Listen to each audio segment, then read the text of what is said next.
kachika, nakakatuwa ang ibinahagi ni Meme Vice Ganda sa kanyang social media account na last weekend nga ay nagkaroon nga sila ng gimmick kung saan ang kasama nga niya ay mga bagets. Na talaga namang party kung party nga ang kanilang ganap. Spotted nga sa gimmick night na ito, sila Meme Vice Ganda, ang kanyang anak-anakan na si Ryan Bang, naroroon din nga si Mr. Ogie Alcacid, at ang ilan sa kanilang mga ka-Showtime family katulad na nga lang ni Darren Espanto at Ate Girl Jackie. Naroon din nga si Inigo Pascual at si AC Bonifacio at syempre ang anak-anakan rin nga ni Meme na si Esnir. Marami nga sa mga netizens ang talaga namang tuwang-tuwa nga sa video clip na ibinahagi ni Meme dahil nakita nga nilang muli ang super sweetness overload nga nila Ate Girl Jackie at Darren Espanto.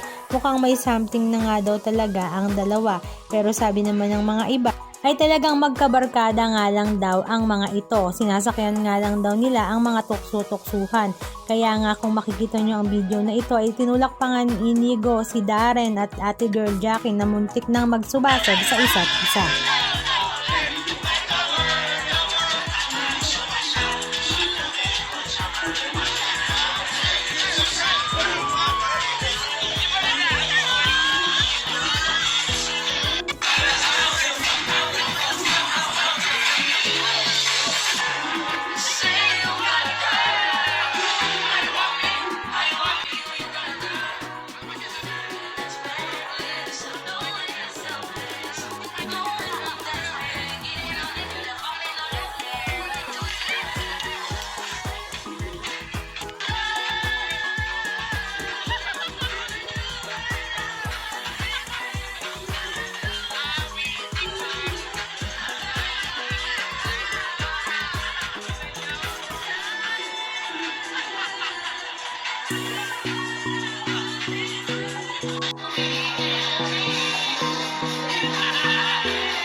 Anong masasabi nyo mga kachika? Just comment down below. And please don't forget to subscribe.